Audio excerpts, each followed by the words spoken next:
لە ئێستادا چالاکی و هەروەها پیشاندانی فیلم و نمایشکردنی کورتە فیلمەکان بە تایبەتی لە شاری سلێمانی بەردەوامیان هەیە و لە ئێستادا لە چواری ئەم مانگە لە زانکۆی جیهان چەند کورتە فیلمێک یاخود دوو کورتە فیلم نمایشکران کە ئەوانش کورتە فیلمی ڕیکۆرد کە بەرهەمی یەکێک لە فیلمساز یاخود یەکێک لە دەرهێنەرە چالاکەکان کە ئەویش هەوراز محەممەد و هەروەها کورتە فیلمێکی تر بە ناوی پارچە زەوی کە بەرهەمی فیلمساز ڕەنج عەلیە نمایشکران.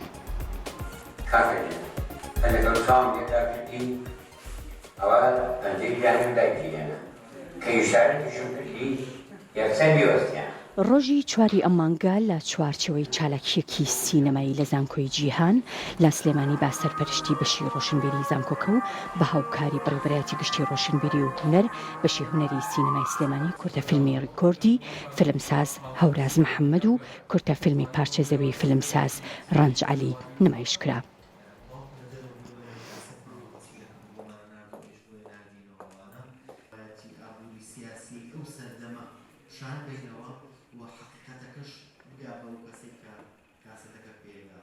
کورتە فیلمەکان ناوەڕۆکی باز گەنجێکی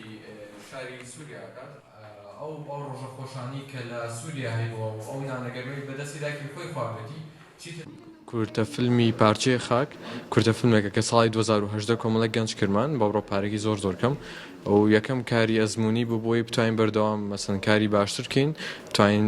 داخلی گیانی سینەما بین بام ئەو فیلمە وردە گەشەی کرد خەڵک زیاتر بینەر بوو بەشداری سەر و 15 فیستیڤاڵی دنیای کرد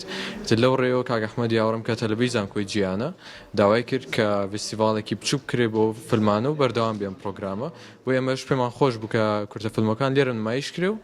بەردەوام کار و چالاکی وا هەبێت لە زانکۆکە. ناوەڕۆکی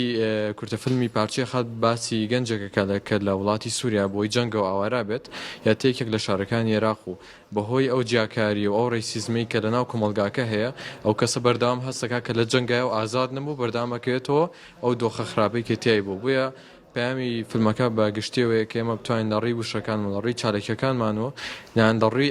ئەو کردارانی کە ئەیکین کەسەکانی دەوروبەرمان ئازاد نین و ئاگامان لە بەردۆخیان بێت.